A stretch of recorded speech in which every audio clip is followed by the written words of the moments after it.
And number 1 on this list, ജീക്സണിനെ replace ചെയ്യാൻ പറ്റിയ ഏറ്റവും ഐഡിയൽ ആയിട്ടുള്ള പ്ലെയർ, നിങ്ങൾ എല്ലാവരും വെയിറ്റ് ചെയ്ത ആ മിഡ്ഫീൽഡർ. കഴിഞ്ഞ സീസണിൽ ഒരു മിനിറ്റ് പോലും കളിക്കാത്ത ഈ ഒരു പ്ലെയറിനെ എന്തുകൊണ്ട് കേരള ബ്ലാസ്റ്റേഴ്സ് സൈൻ ചെയ്യണം എന്ന് നിങ്ങൾ പലരും വിചാരിക്കുന്നുണ്ടാവും. Hey guys, welcome back to the football senate. കഴിഞ്ഞ വീഡിയോയിൽ 400 ലൈക്ക് ചോദിച്ചപ്പോൾ 1200 ലൈക്ക് തന്ന എല്ലാവർക്കും ഒരുപാട് നന്ദി. പക്ഷെ ആ ഒരു ടോപ്പിക് ഇനി നമ്മൾ ചെയ്യണോ വേണ്ടോ എന്ന് നിങ്ങൾ എന്തായാലും പറയട്ടോ. കാരണം നമ്മൾ ഓൾറെഡി അലക്സാണ്ടർ കോയഫിനെ സൈൻ ചെയ്ത് കഴിഞ്ഞു ആൻഡ് ഇനി ഒരു സെന്റർ ബാക്ക് എന്തായാലും ക്ലബിലേക്ക് വരില്ല. പക്ഷെ കോയഫിനെ സറൗണ്ട് ചെയ്ത് തന്നെ കുറച്ച് ഇൻട്രസ്റ്റിംഗ് ടോപ്പിക് ഐഡിയാസ് ഞാൻ വർക്ക് ചെയ്യുന്നുണ്ട്.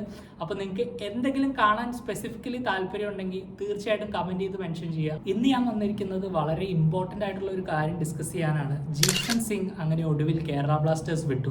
ഈ ഒരു വാർത്ത നമ്മൾ എല്ലാവരും പ്രതീക്ഷിച്ചിരുന്നതാണ്. അതുകൊണ്ട് തന്നെ ഈ ന്യൂസ് കൺഫേം ആയപ്പോൾ നമ്മളിൽ ആരും ഞെട്ടിയൊന്നുമില്ല. കോൺട്രാക്റ്റിൽ വെറും ഒരു വർഷം മാത്രം ബാക്കിയുള്ള ജീക്സൺ സിംഗിനെ ISL ചരിത്രത്തിൽ തന്നെ one of the highest transfer fees ആയ 3.2 കോടിക്ക് ഈസ്റ്റ് ബംഗാളിന് വിറ്റത് is definitely a master stroke. Jeakson കളിച്ച എക്സാക്ട് പൊസിഷനിൽ ഇനി 2 പ്ലെയേഴ്സാണ് കേരള ബ്ലാസ്റ്റേഴ്സിലുള്ളത്, ഫ്രെഡി, യോഹൻ ബർമേൽ. There is no doubt that the potential is extremely high, but the fact is Jeakson തൻ്റെ 19ാം വയസ്സിൽ ഇന്ത്യയെ സീനിയർ ലെവലിൽ റെപ്രസെന്റ് ചെയ്തൊരു പ്ലെയറാണ്. ആ ഒരു ലെവലിലേക്ക് 21 വയസ്സുകാരനായ ഫ്രെഡിക്കും 20 വയസ്സുള്ള യോഹെംബയ്ക്കും ഇതുവരെ ഉയരാൻ കഴിഞ്ഞിട്ടില്ല. പിന്നെ ടീമിലുള്ള നാച്ചുറൽ സെൻട്രൽ മിഡ്ഫീൽഡേഴ്സ് വിപിനും അസറുമാണ്. ഇവർ രണ്ടുപേരും കുറച്ചുകൂടെ box to box type of midfielders ആയതുകൊണ്ട് തന്നെ ടീമിലേക്ക് പുതിയൊരു ഡിഫൻസീവ് മിഡ്ഫീൽഡർ വരണം എന്നുള്ള കാര്യം ഉറപ്പാണ്. ഈ ഒരു ഡിഫൻസീവ് മിഡ്ഫീൽഡ് പൊസിഷനിലേക്ക് കേരള ബ്ലാസ്റ്റേഴ്സിന് സൈൻ ചെയ്യാൻ പറ്റിയ 5 താരങ്ങളെയാണ് ഈ വീഡിയോയിൽ ഞാൻ പരിചയപ്പെടുത്താൻ പോകുന്നത്. മോഹൻ ബഗാൻ സൂപ്പർ ജയൻസിന്റെ ദീപക് താങ്ക്രയെ നമ്മൾ ഇതിൽ ഉൾപ്പെടുത്തുന്നില്ല, because Marcus Mergulhao has already confirm that transfer is very unlikely to happen. ഈ ഒരു പൊസിഷൻ സ്ട്രെങ്തൻ ചെയ്യണമെങ്കിൽ കേരള ബ്ലാസ്റ്റേഴ്സ് കുറച്ചൊന്ന് കഷ്ടപ്പെടേണ്ടി വരും. ബിക്കോസ് ദ ഫാക്ട് ഇസ് ജീക്സന്റെ ആ ഒരു ലെവലിലുള്ള മിഡ്ഫീൽഡേഴ്സ് ഒന്നും തന്നെ ഇപ്പോൾ ട്രാൻസ്ഫർ മാർക്കറ്റിൽ ഓപ്പൺലി അവൈലബിൾ അല്ല എന്നുള്ളത് തന്നെയാണ്. നമ്പർ 5, പോൾ റാംഫാങ്സാവ. ഇങ്ങനെ ഒരു പ്ലെയർ ISL ഉണ്ടെന്ന് തന്നെ നിങ്ങളിൽ പലരും മറന്നിട്ടുണ്ടാവും. പക്ഷേ എനിക്ക് മറക്കാൻ പറ്റില്ല, അതിന് കാരണമുണ്ട്. 2019-20 ഐ ലീഗ് സീസൺ നടക്കുമ്പോൾ ഞാൻ മിസോറാമിലായിരുന്നു. അവിടെ ഐസോൾ FC മീഡിയ അസിസ്റ്റന്റ് ആയിട്ട് ഒരു വർഷം ഇന്റേൺഷിപ്പും ചെയ്തു. ഈ ഒരു കാലഘട്ടത്തിലാണ് ഞാൻ ആദ്യമായിട്ട് പോൾ റാംഫാങ്സാവ എന്ന മിഡ്ഫീൽഡറിനെ ആദ്യമായി കാണുന്നത്. ഈ കഴിഞ്ഞ സീസൺ ഒഡീഷ FC ബ്രേക്ക്ഔട്ട് സ്റ്റാറായ ഐസക് വാൻലാൽ റുവത്ഫലയും പോളുമായിരുന്നു ആ കൊല്ലം ഐസോൾ FC ഏറ്റവും മികച്ച 2 പെർഫോമേഴ്സ്.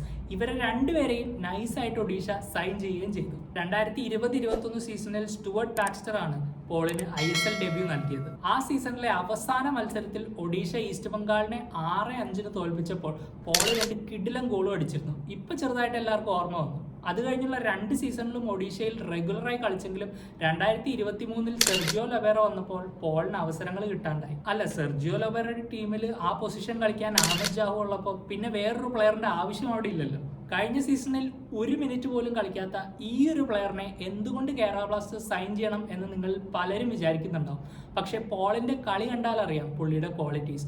പൊസിഷൻ റീസൈക്കിൾ ചെയ്യാനും പ്രസ്സിനെ റെസിസ്റ്റ് ചെയ്ത് പ്ലേ ബിൽഡ് ചെയ്യാനും പ്രഗത്ഭനാണ് ഈ 25 വയസ്സുകാരൻ. വേറൊരു ഇമ്പോർട്ടൻറ്റ് ഫാക്ടർ എന്താണെന്ന് വെച്ചാൽ നമ്മുടെ ക്ലബ്ബിൽ ഇപ്പോൾ അവൈലബിൾ ആയിട്ടുള്ള ഡിഫൻസീവ് മിഡ്ഫീൽഡേഴ്സിനെ വെച്ച് കമ്പയർ ചെയ്യുമ്പോൾ Paul is physically more dominant. അവസരങ്ങൾ കിട്ടാത്തതുകൊണ്ട് തന്നെയാണ് ഈ താരത്തെ അധികമാരും ശ്രദ്ധിക്കാതെ പോകുന്നത്. And I believe he can shine at a new club.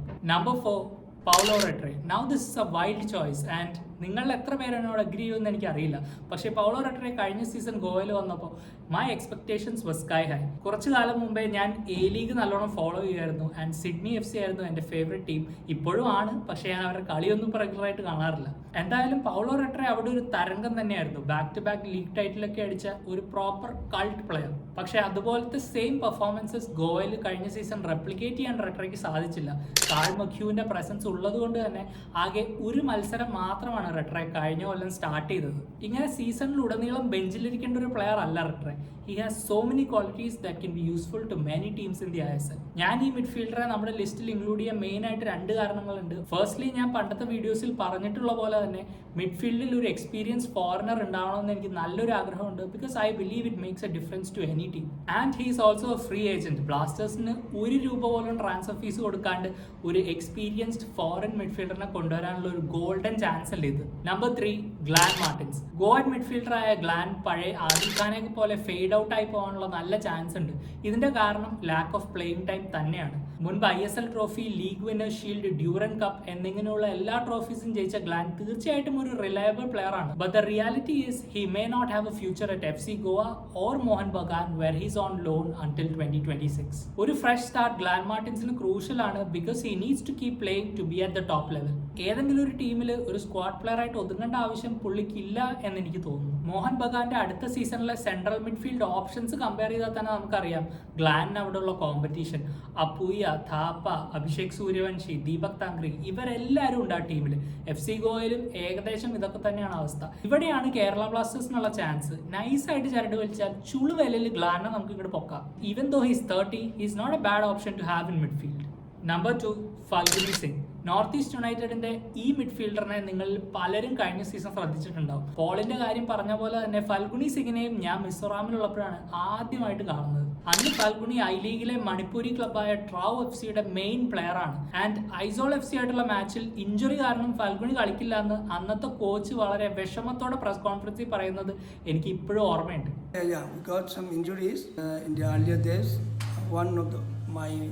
Skillful player Mr. Falguni has been not recovered yet. ശരിക്കും ഐ ലീഗിൽ നിന്നും ISL വന്ന one of the best midfielders in recent memory തന്നെയാണ് ഫൽഗുനി. ട്രൗവിലെ മികച്ച പെർഫോമൻസസ് കഴിഞ്ഞ് അദ്ദേഹം ശ്രീനിധിയിൽ കളിച്ചു. ശ്രീനിധിയിൽ നിന്ന് കഴിഞ്ഞ കൊല്ലമാണ് നോർത്ത് ഈസ്റ്റ് യുണൈറ്റഡിലേക്ക് വരുന്നത്. യൂഷ്വലി ഐ ലീഗിൽ നിന്നും ISL ഒരു പ്ലെയർ വന്ന് ഇത്രയും വലിയൊരു ഇമ്പാക്ട് ഉണ്ടാക്കുന്നത് വളരെ റെയർ ആണ്. ഇപ്പോൾ ഈ ലീഗിൽ കളിക്കുന്ന ടോപ്പ് ഇന്ത്യൻ ഡിഫൻസീവ് മിഡ്ഫീൽഡേഴ്സിന്റെ ലിസ്റ്റ് എടുത്താൽ ഫൽഗുനിയുടെ പേര് അതിൽ എന്തായാലും ഉണ്ടാവും. കഴിഞ്ഞ സീസൺ നോർത്ത് ഈസ്റ്റ് യുണൈറ്റഡിന് വേണ്ടി ഇദ്ദേഹം മെജോറിറ്റി ഓഫ് ദ മാച്ചസിലും കുറച്ച് അറ്റാക്കിംഗ് റോളാണ് മിഡ്ഫീൽഡിൽ കളിച്ചത്. പക്ഷേ അത് നോർത്ത് ഈസ്റ്റിന്റെ പ്ലെയർ ഓഫ് ദ സീസൺ ആയ മുഹമ്മദ് അലി ബെമാമർ ഡിഫൻസീവ് മിഡ്ഫീൽഡിൽ ഉള്ളതുകൊണ്ടാണ്. By nature Falguni is still a defensive midfielder. Jeakson സിംഗിനെ പോലെ ഒരു ഫിസിക്കലി ഡോമിനന്റ് മിഡ്ഫീൽഡർ അല്ല ഫൽഗുനി. പക്ഷെ കഴിഞ്ഞ സീസണിൽ ഇന്ത്യൻ ഡിഫൻസീവ് മിഡ്ഫീൽഡേഴ്സിൽ മുൻനിരയിൽ നിൽക്കുന്ന ദീപക് താങ്ക്രയെക്കാളും ജിതേശ്വർ സിംഗിനെക്കാളും കൂടുതൽ ഡ്യുവൽസ് ഇദ്ദേഹം മിഡ്ഫീൽഡിൽ വിൻ ചെയ്തു. ഇത്രയധികം ഡ്യുവൽസ് വിൻ ചെയ്തെങ്കിലും ഒരു യെല്ലോ കാർഡോ റെഡ് കാർഡോ ഇദ്ദേഹത്തിനെതിരെയില്ല. മിഡ്ഫീൽഡിൽ നിന്നും 17 ചാൻസസ് ക്രിയേറ്റ് ചെയ്യുകയും 16 കീ പാസ് നൽകുകയും 11 സക്സസ്ഫുൾ ഡ്രിബിൾസും ഫാൽഗുണിക്ക് കഴിഞ്ഞ സീസണിലുണ്ട്. അതുകൊണ്ട് തന്നെ he's not a one dimensional player. 2025 വരെ മാത്രമാണ് ഫാൽഗുണിക്ക് നോർത്ത് ഈസ്റ്റുമായിട്ടുള്ള കോൺട്രാക്ട്. അതുകൊണ്ട് തന്നെ this is a signing that we can really pull of.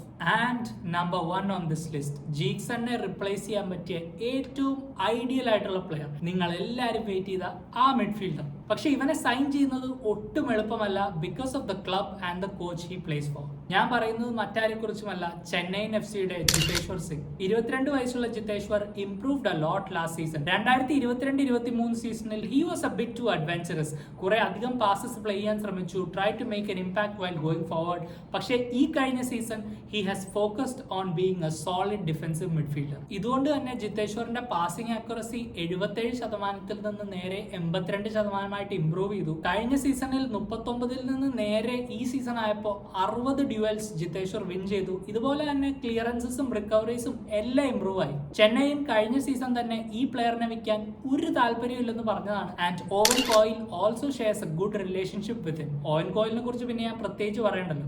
പുള്ളി ഏത് ടീമിൽ പോയാലും പുള്ളിയുടെ തന്നെ പ്ലെയേഴ്സ് അവിടെ ഉണ്ടായിരിക്കണം എന്ന് നിർബന്ധമുള്ളൊരു കോച്ചാണ്. അതുകൊണ്ട് തന്നെ this is an incredibly difficult transfer to pull off. പക്ഷേ ISL എന്ത് നടക്കും? ചെന്നൈയിൻ ഇപ്പോൾ ഭയങ്കര അഗ്രസീവായിട്ട് കുറേ അധികം പ്ലെയേഴ്സിനെ സൈൻ ചെയ്തിട്ടുണ്ട്.